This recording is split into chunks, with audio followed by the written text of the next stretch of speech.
so we brought this together. We did this a couple years ago, kind of an educational, informational meeting about invasive plants in the lake, water quality in the lake, and other things about the lake. So like last time we had a couple of speakers. We're going to be hearing from Ben Peterson with King County, and we have Ron from Herrera. Yeah. They have some information to share, and then we also have time for questions and answers. So if anyone has any questions about lake health or water quality or the invasive weeds, then we'll have time to cover any of that. So there's restrooms in the back if needed. I was going to say that another reason we're doing this is we've done a lot with the managing the lake health in the last few years. We've had lily pads. We've had a project recently with the Yellowflag Iris at the community lots. So the project we've decided to take on is to write an integrated aquatic vegetation management plan. And so a plan like that, in a plan like that, they go over a lot of information about the lake, information about the invasive plants in the lake, history of the lake, information about options for the invasive plants, and then so there's generic things, and then there's specific things to our lake as well. And so we've been starting to put together a plan like that. And Seth and I have been working on it. We've gotten a bunch of help from a number of other people in the community as well. And so copying in information from other lakes in the King County area that have similar invasive plants, and then putting in the specifics for the history of Ames Lake. And then Ben Peterson will be working on that with us early this year to finalize a plan. So we wanted to make everyone aware that we're working on that as well. So any questions before we get going? Okay, so first we have Ben, and he has slides. I'll hand it over to you. All right, thanks a lot. So yeah, my name is Ben Peterson. I'm the aquatic weed specialist for the King County Noxious Weed Control Program. And we're funded by a $3.20 fee that everybody pays when you renew your property tax for the year. So everybody pays into our program, whether you have weeds on your property or not, and sort of a public service. And our program focuses on control of regulated weeds, such as purple loosestrife, but my job also ends up working on a lot of these more widespread weeds like water lily and iris. They're sort of like blackberry. They're really common, they have a big impact, but we want to help people learn how to control them so they can reduce their impact and improve their environment.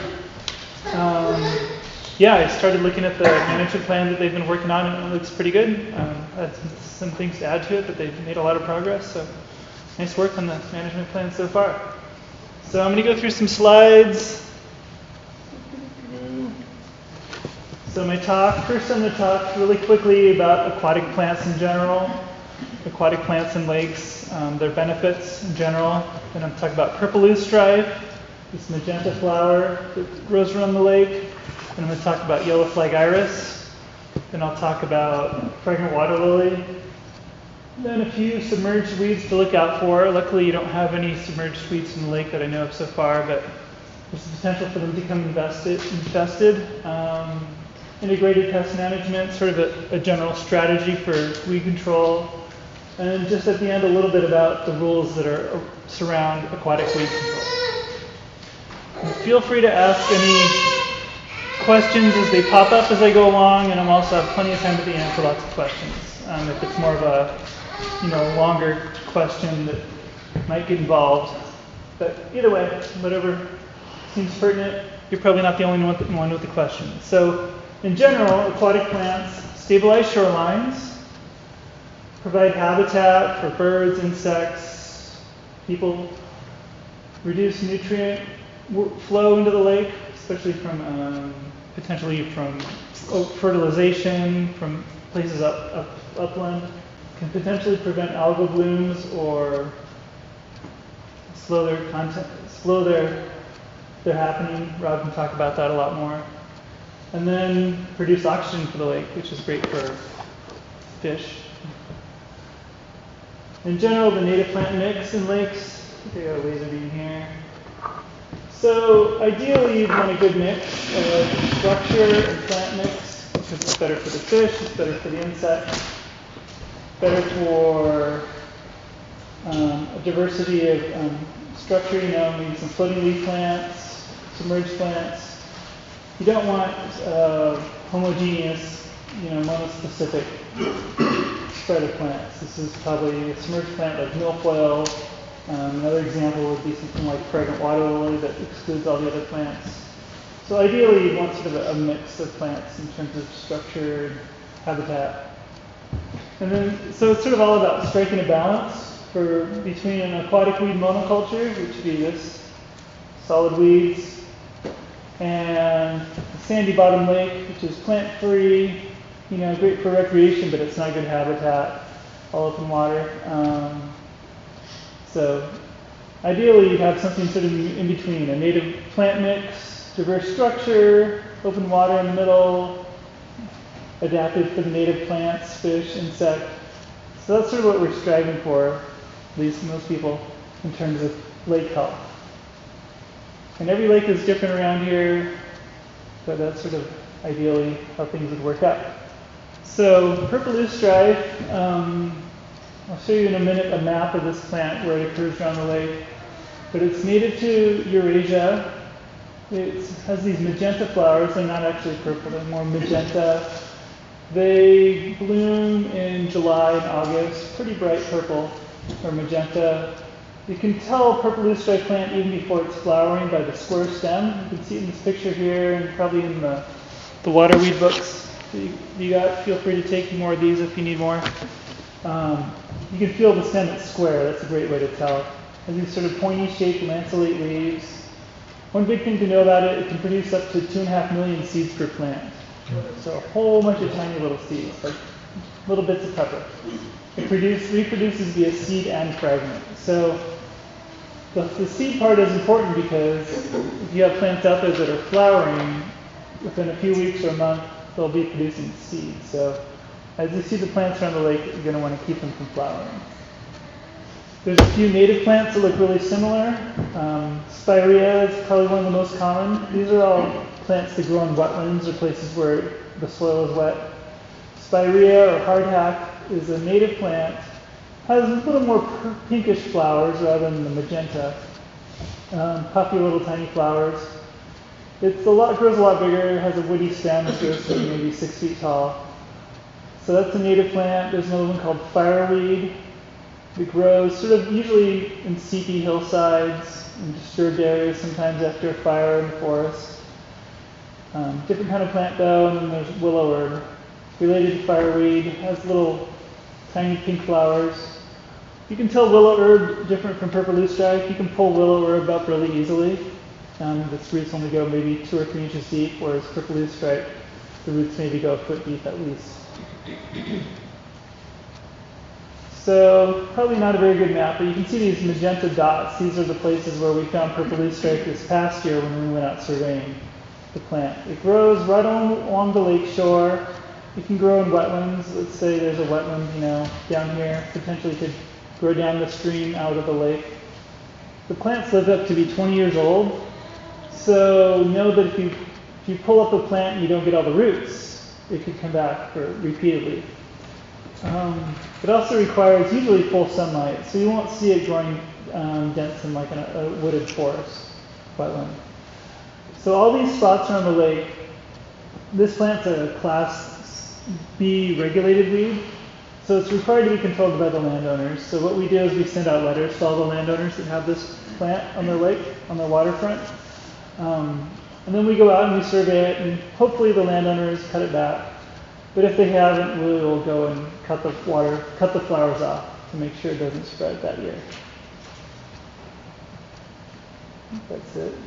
Oh, I'm going to talk about control methods in a minute. The impacts, it basically displaces native plants. This is a place down in Federal Way, I think. This is a big thicket of purple loosestrife. I guess this cattle issue wouldn't be an issue. It means like you can have other issues if you have cows out there. Degrades public land, pastures. Not good for habitat. So control methods. If possible, you want to get the whole root out. This is a picture of somebody pulling the whole root of the plant out. Usually you can reach down the water and pull it up real slow and get all the whole roots. It's really important to put this plant in the landfill, not the compost. So you can leave it on your shoreline and let it drain for a few hours, but then put the whole plant, roots and all, in a plastic bag and put it in the trash. She's cutting the flower heads. That's probably the minimum most important thing to do, is prevent the seed. Mowing will sort of knock it back for the year, but it won't kill the plants because it has big roots. This is an example of digging it up, how big the roots are comparatively. This is out in Marymore Park. Looks like it is. Causes soil disturbance, so you probably wouldn't want to dig up a huge area. Luckily, the patches of the lake are relatively small, just a few plants here and there. I know it looks like a lot on the map, but it's really not that a whole lot. There's also herbicide control methods that work. Usually a systemic herbicide that's spot sprayed, and there's special herbicides that are not available to the over-the-counter homeowner because they're allowed to be sprayed in water. So you need a special permit and special herbicides if you're going to go that route. If it's something the community wants to take on, I can work with you to help you figure out details on that. It's an effective way to get rid of plants long term, less soil disturbance, but it's a little more involved with the permitting. So on to Yellowflag iris. Sounds like you had some work done at the community plots controlling iris, which is great. Yellowflag iris is the only wild iris that's yellow out there. So if you're out there, you see some yellow iris, you don't need to worry that it might be native. It's always the invasive Yellowflag iris. It blooms in April to June, so late spring, early summer, you'll see the flowers. And then after that, you'll see these little seed pods that have these sort of like corn kernel sized seeds that float. That's one big issue, that they float because they can float across the lake and easily invade somewhere else. In terms of identification, you can almost see it in the picture here. There's sort of a midrib, this little lighter spot here. If you hold the plant up to the light, you can see the midrib, you can feel it. Yellowflag iris has a midrib compared to cattails. These are the native cattails here. It does not have a midrib. It's sort of more pithy in cross-section, sort of a crescent moon as you get towards the base. It's almost rounded at the base of cattails. Whereas iris, you can see it's like really flattened, sort of like a paper fan. Does the iris actually affect the water? Mostly that it produces a lot of iris. It doesn't put like a chemical in the water or something like that. It affects the shoreline habitat. It works right up the shoreline, but it doesn't sort of provide any overhanging vegetation. So there's not really like cover for fish or shade. And it also clogs up the stream outlets, so it could potentially clog up the outlet of the lake too. So here's some pictures of iris infestations. This is just solid iris. I think this might be Lake 12 down near Enumclaw. That can use native plants and penetrable mats can reduce stream width. So in terms of control of iris, this is just to show you like a little tiny vegetative part has a big root system. So there's a lot to it, even just digging up a small little plant. It's sort of like an iceberg, has a lot of root mass to it. The biggest priority is to cut off the flowers, prevent seed production. If you are going to go out there to cut the flowers or pluck the seed pods, be sure and wear gloves because it can cause an allergic reaction. The mowing repeatedly will work. It'll sort of knock back the ability for the plant to grow, but it probably won't kill the plant. In terms of digging it out, you want to get out the entire root mass, and I think that's what they might have done. I'm not sure what they did at the community plots. Anybody know what they did? They dug it up. They dug them out? Wow. But there's a whole bunch coming back. Yeah. So it's a lot of work. There are obviously herbicide control methods that work as well. And I'll help them include both all the control methods that are out there and the pros and cons of each in the management plan. It's a little bit about the herbicide control method. Usually you'd spray in late spring or fall is actually even better. And it takes a while for the herbicide to react and kill the plants. But there's some real specific control methods that work better than others. So I think the next is on to water lilies. No, one more. IPM, so that means integrated pest management. So in terms of iris, persistence plays off because it is so invasive. I mean, it's probably all around the lake, scattered probably a lot more than the purple loosestrife. The biggest priority is the seed heads, and that's something that community members can do. You can go around a canoe and pluck the seed heads. Larger areas, smaller areas, careful digging, like what they've done in the community lots, and larger areas, or if it's scattered around the whole lake, you might consider spot spraying with herbicide, but that's sort of something the community can work on, figure out what works best. So Fragrant Water Lily. This is what you have out there at the lake. It's a non-native plant.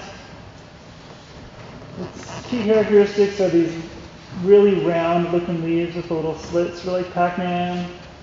Floating, has a really flexible stem. So when the water level comes down a little bit in the summer, the lily pads still lie flat on the water surface. And the flowers are pink to white, usually with a little yellow in the middle. And this is compared to the native spatterdock, or Nymphaea is another name for it. You can see spatterdock, the stems are stiff, so it sticks up out of the water usually, especially when the water level drops a little bit. Spatterdock has yellow flowers. Usually the leaves are bigger, but they're sort of more heart-shaped as well. So this is them side by side, water lily down below, and then spatterdock sticking up out of the water. And then here are the rhizomes of water lilies. I assume you've all seen them at the lake. They look sort of like wet, muddy corn cobs. Sounds good, huh? So there's some pretty obvious drawbacks to water lily. Unless you're Monet, they're probably not too beautiful.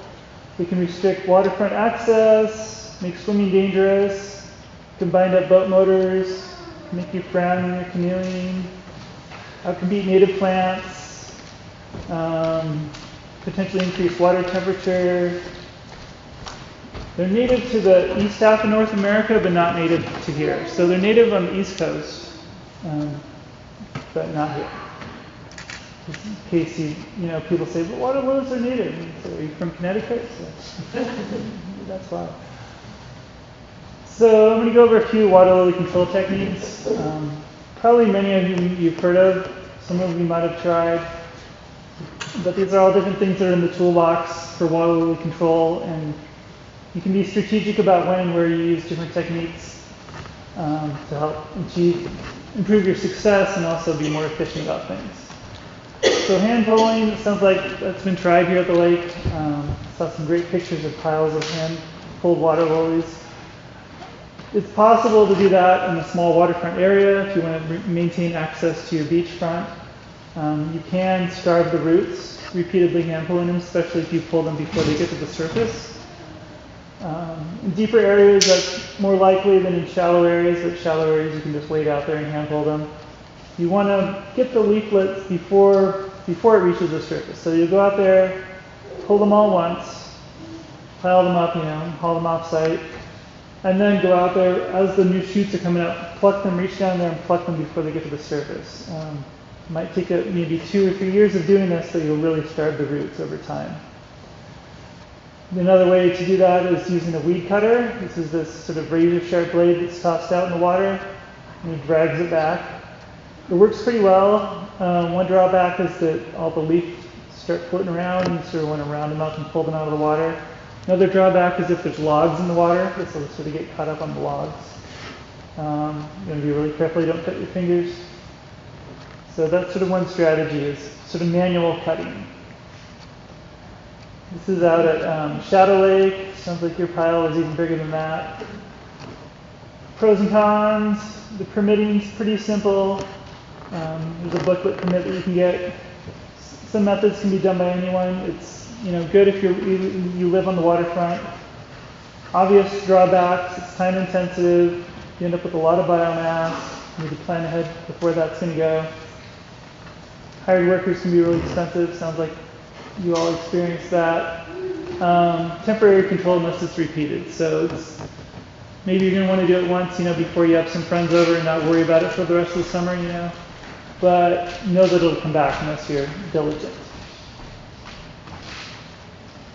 Other options are these bottom barriers. This is something that gets staked down on the water, and it literally covers up the bottom of the lake. It's usually a gas permeable synthetic material, that are allowed to be down for 2 years, although you can get them made out of a biodegradable material, probably like burlap or something like that.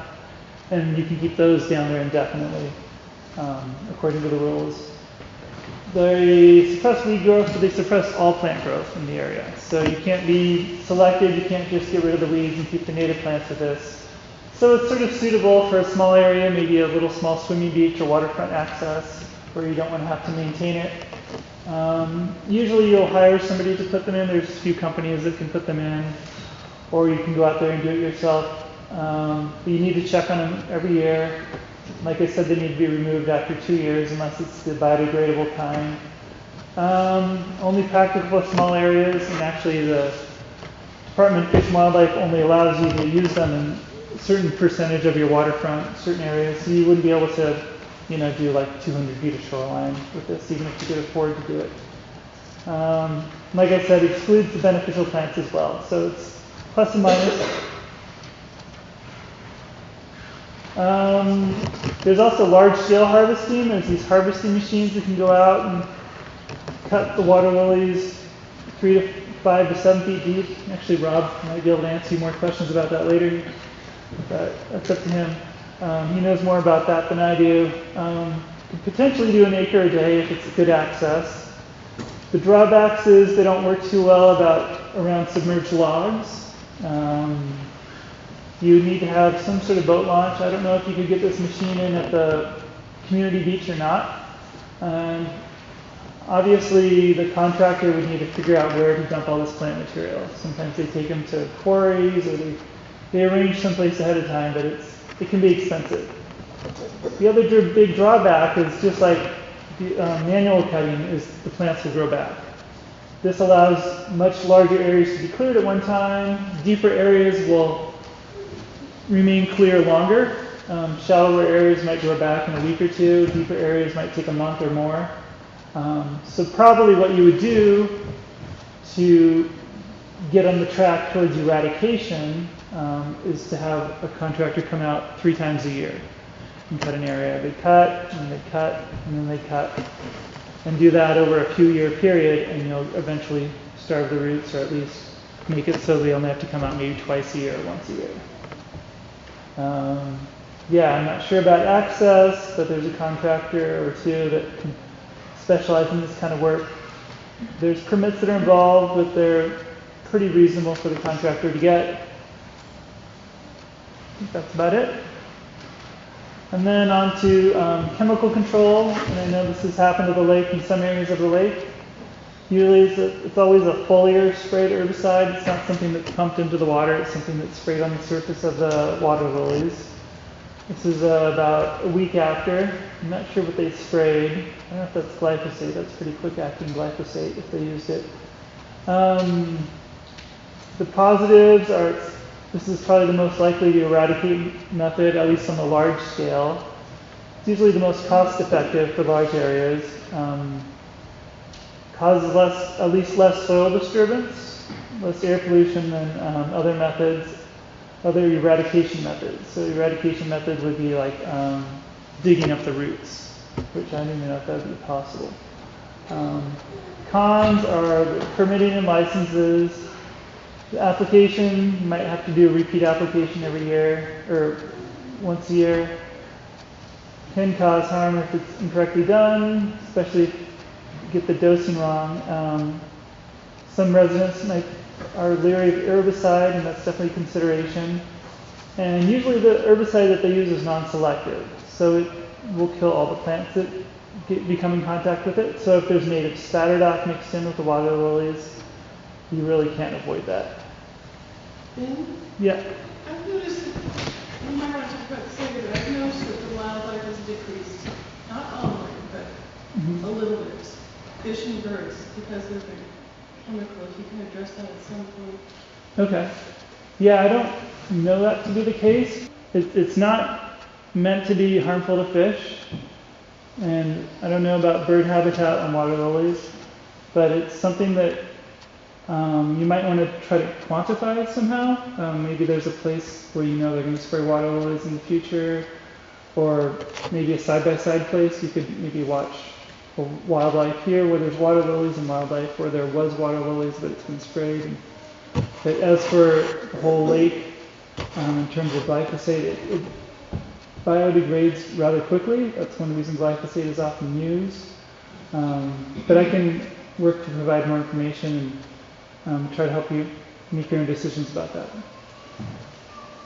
that. In terms of a little bit more about this, likely 2 rounds of spraying. One big issue is potentially the dead rhizomes and root mats that might float to the surface. Sometimes it happens, sometimes it doesn't. It's one reason not to do the whole lake at once. Usually they float to the downwind end of the lake. I'm not sure which way the wind blows at Ames Lake, but something to consider in terms of these treatments. Department of Ecology manages the permit and regulates the herbicide that's used. And there's a public comment period, but know that the public comment period is meant to provide comments on if the contractor is following the rules of the permit or not. Ecology isn't able to withdraw a permit because of concerns over use of herbicide in general. And that's just sort of the way ecology works. Maybe there are other ways to voice concerns more formally, but as far as I know, the public comment is to make sure that the planned herbicide application is within the rules of the permit. And then finally, 2 of the most common submerged weeds to be on the lookout for. These aren't in Ames Lake yet, so They are, what? I believe they are on the east side of the lake. Really? Yeah, I see that. I don't have a piece to put it up, but there's a really. Oh, you have a common Olivia. Yeah. I think you have Elodea canadensis, which is a native plant. So That's this- shorter reason. Yeah, I wish I had it some side by side. There might be in the booklet. I can look in a minute. There's a native plant called Elodea canadensis, and it grows much more sparse than this. And in terms, the plant's a lot smaller, but also when it grows in the environment, it's just a plant here, a plant there, and a plant here. This plant, Brazilian Elodea, or Egeria densa, grows in really dense mats, and it just covers big areas of the Sammamish River. And it's a huge impact. Also, what's the Chehalis River? There are acres and acres in the Chehalis River. It's in like Washington. Yeah, Lake Washington, Lake Sammamish. It's So massive. it's native to the Amazon. Something you don't want here. The other one is Eurasian water milfoil, which is super common. It's probably in at least half the lakes around here. Has these usually reddish stems. It's really thin when you pull it out of the water. Has these little leaflets. There's some native milfoils as well, but this is by far the most common one. So be really glad that you don't have it at your lake. I would trade water lilies for milfoil any day. Oh, and one more question. If you have any other plants that you wonder about, you can either email me directly or go to our program website and send us pictures. That's definitely the best way to help us identify plants. Send a picture. Don't call us up and try to describe it over the phone, because very good question. How do you prevent these plants from getting infested in the lake? I have a slide in a few minutes. Actually, I'll just go to it right now. I'll come back to those. Prevention of spread. This is mostly about aquatic organisms. Mostly the plants will get stuck on boat trailers. Boats, the big thing you guys have going for you is you do not have a public boat launch. And that's how most of the boats at your lake, I assume, just live at your lake. You don't move from one place to another. So you have that going for you. You don't have any lakes upstream that are public access.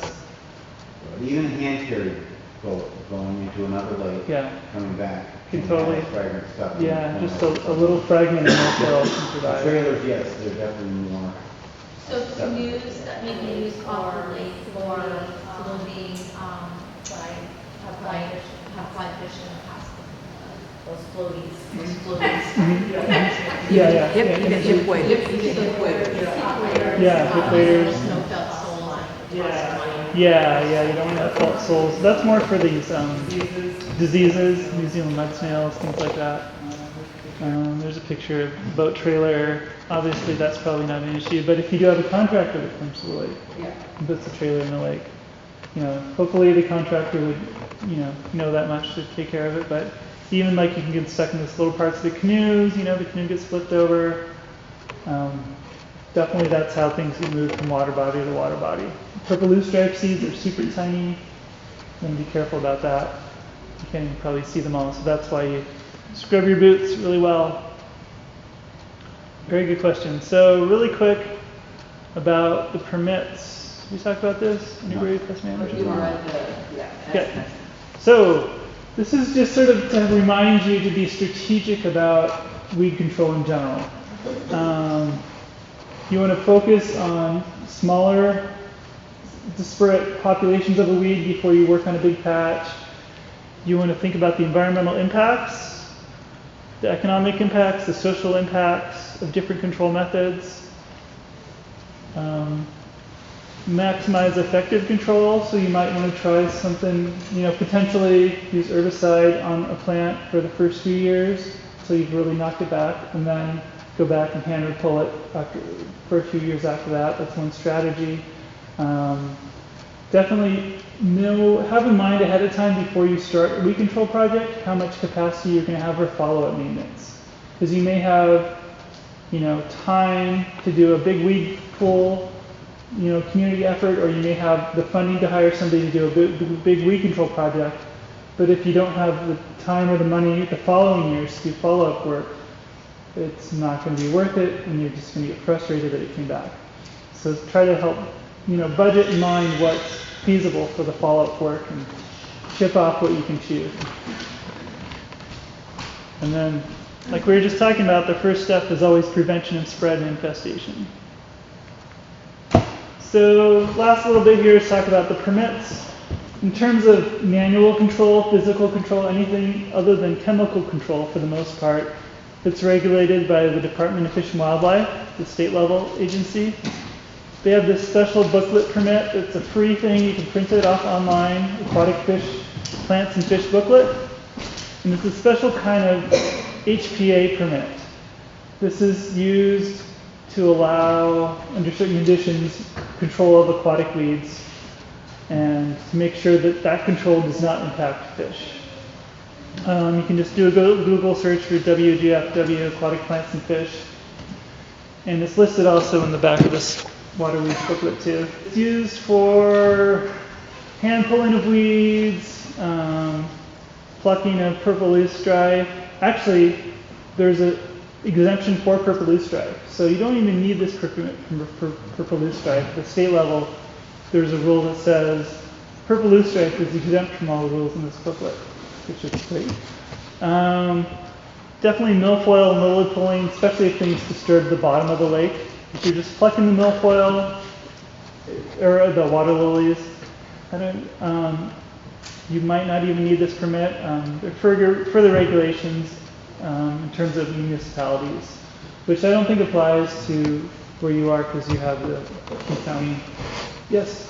On the digging or in standing water, a lot of times during the summer our water recedes and stands of iris and stuff are no longer underwater or in water. That's a really good point, really good question.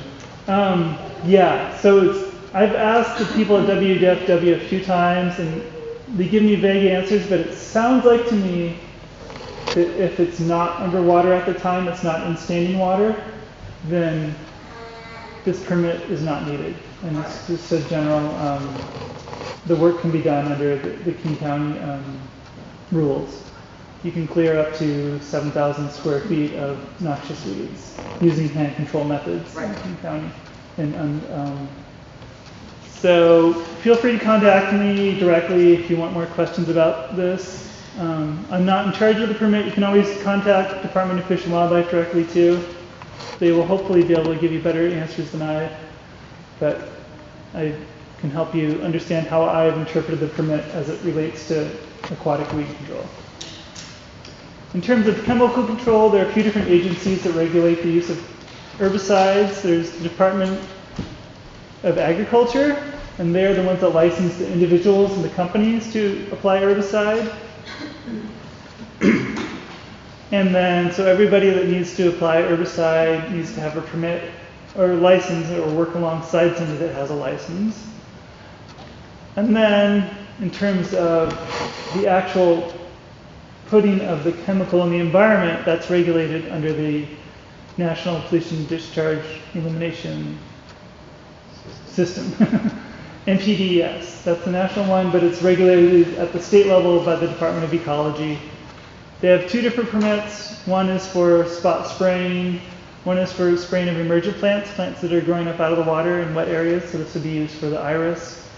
It's a lot easier to get this permit feasibly. It would be feasible for somebody at the lake to get their license and get this permit and spot spray iris if that's something that the community was interested in. Is it only for spraying?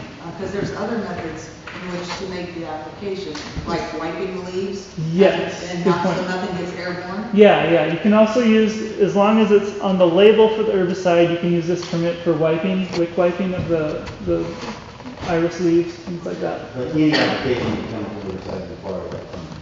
Yeah. Water side or in the water?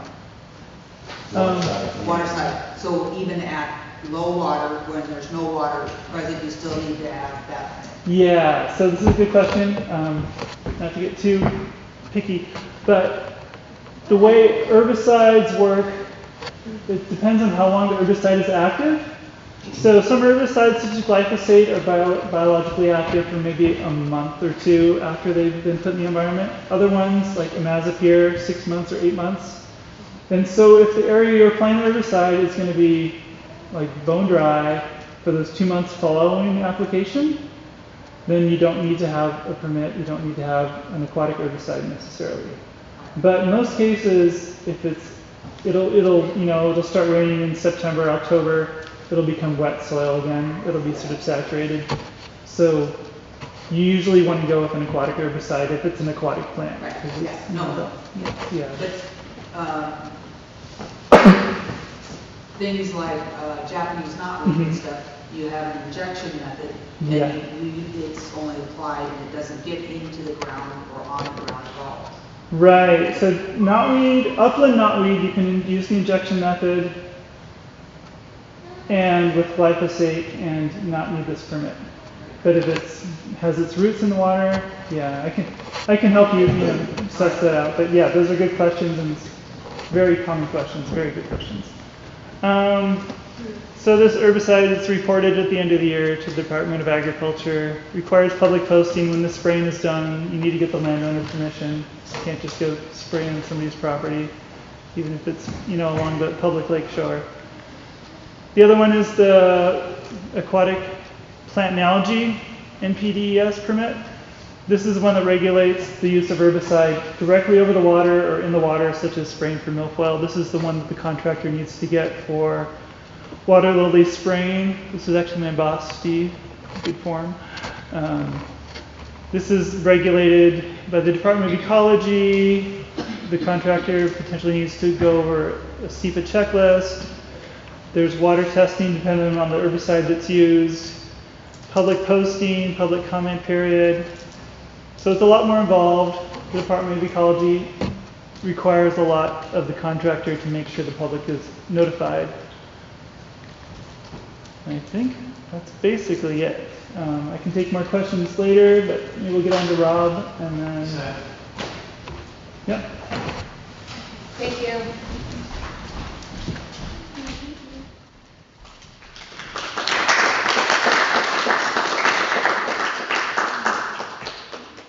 All right, again, this was Ben Peterson, noxious weed specialist from King County. Thank you for taking the time to come out on the evening for us.